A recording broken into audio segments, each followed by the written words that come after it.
इस आभू का नाम अभू का नाम रखा तुच्छ। लोग और सुनो, एक और नाम दे दिया इसका, तुच्छ जानते ना? अरे शब्द तुच्छ, ये वेद में लिखा हुआ। कहते ना जब साधु चिंता मत करे, तुच्छ जीव है। इस नाम रूप का नाम रखा तुच्छो।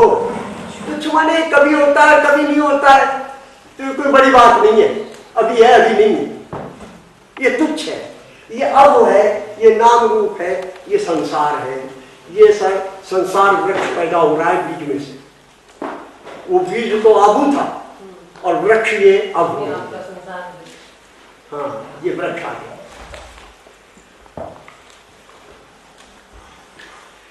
एक देखिए वेद की भाषा सुने।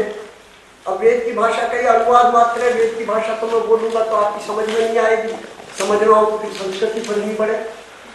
जो वेद के मूल भाषा का जो जितना वजन है वो वजन का अनुवाद में नहीं आ रहा है। एक जो था तुच्छावृत आभू, आभू जो एक था और तुच्छ से ढका हुआ था, वो जो तुच्छ था तप हुआ, तप महिमा से उत्पन्न, वो तप की महिमा से नाम और रूप पैदा। आप लोग चित्रकार रहते हैं, जब आप ना आए तो आपकी जो बुद्धि थी वो आभू थी, सर्वव्यापक थी। आपके मन में कोई एक चित्र नहीं था, चित्र होगा बस इतनी बात थी।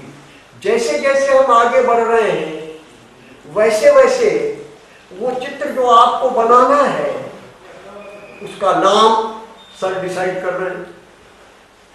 हो रहा है ना, सबको विषय दिया, नाम हो गया। अब नाम के बाद आपके मन में उसका रूप बन रहा है कि ये जो मुझे विषय दे दिया गया, इस विषय का क्या रूप होगा। आपने उस विषय को, अभी मैं देख रहा था, जब आपको ये कहा जा रहा था कि अपना विषय बताइए, तो आपको अपना विषय याद नहीं हुआ है। वो कागज पढ़ कर बोल रहे थे कि हमारा ये विषय है, जिसका मतलब वो विषय अभी आपकी आत्मा में प्रविष्ट नहीं हुआ है। अभी आपको कागज देखना पड़ता है कि मेरा विषय क्या है,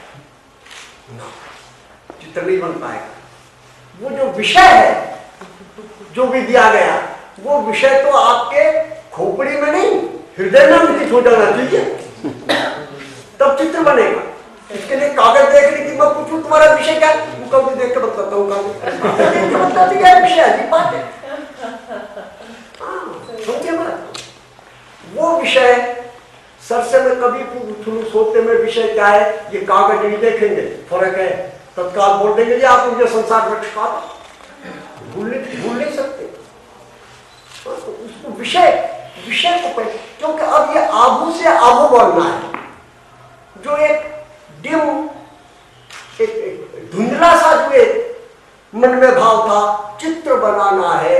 अब उस चित्र को रूप लेना है, तो रूप लेने में सबसे पहले तो नाम आना चाहिए। कोई सूर्य का बनाना है कि प्रजापति का बनाना है कि अग्नि का बनाना है, नाम हो गया।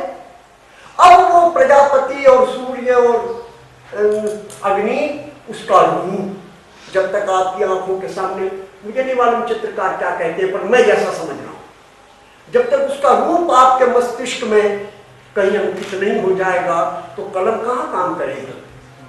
कलम तो तभी काम करेगी जब पहला चित्र आपके मन में बनता है, कागज पर तो बाद में बनेगा। ये रूप बन गया, ये नाम और रूप, ये सृष्टि की प्रक्रिया। वेद बड़े स्पष्ट शब्दों में कहता है, संसार में सभी प्राणी प्रजापति हैं। प्रजापति किसका विषय? प्रजापति ऐसा मत समझना ऊपर आसमान में कहीं बैठा है, हम सब प्रजापति हैं। प्रजापति माने क्रिएटर, क्रिएटर माने जो क्रिएशन करे, क्रिएशन माने इस प्रस्तुत प्रसंग में कहेंगे जो चित्र बनावे, तो सब प्रजापति। अपने आप प्रजापति किसको कहते हैं लोक भाषा में? कुमार कहते हैं, क्योंकि वो घरता है ना, बर्तनों को घरता है, पूरा बना दिया, शिकोरा बना दिया, घरता है। कुमार बड़ा प्रजापति है कि आप बड़े प्रजापति हैं? चित्रकार बोलो कैसे मिलने? प्रजापति वो भी आप, क्रिएट वो भी करता है, आप भी करते हैं, कौन बड़ा प्रजापति है? चित्रकार। क्यों? क्योंकि बिंब पहले आते हैं। ये एक कारण है। दूसरा कारण ये है कि कुम्हार जिस मेटीरियल का सहारा लेता है वो ग्रॉस है, मिट्टी है ना खूब सारी। आप जिसका सहारा लेते हैं वो सूक्ष्म रंग है खाली, आप मिट्टी थोड़ा ही लेते, आपका सूक्ष्म है। आपसे भी अधिक सूक्ष्म संगीत है, वो उसके पास ऊंची भी नहीं है, वो खाली नाद से पैदा कर देता है जो उसको पैदा करना है, और नाद से भी अधिक सूक्ष्म शब्द है। मैं जो बोल रहा हूँ वो शब्द से बोल रहा हूँ, तो बड़ी बात है, मैं आप सबसे बड़ा प्रजापति इसलिए नहीं कि कुर्सी में बैठा हूँ, क्योंकि मुझे वो उन चीजों की अपेक्षा नहीं है जिन चीजों की अपेक्षा आप पराधीन है। आपको ऊंची भी चाहिए, रंग भी, मुझे कुछ भी नहीं चाहिए। शब्द बोलना है तो शब्द तो मुख से बोलना है, उसके लिए पेन की जरूरत थोड़ी है। मैं स्वाधीन है ना, इसलिए कहा शब्द ब्रह्म है। अब हम कोशिश क्या कर रहे हैं? आप कहेंगे आप बड़े प्रजापति तो अपने घर जाओ, अभी क्यों तंग कर रहे हो ना। जो सूक्ष्म होता है उसमें भी ऐसी सहज इच्छा होती है कि मैं स्थूल हो जाऊं। निराकार में भी ये सहज इच्छा होती है कि मैं साकार हो जाऊं, है ना।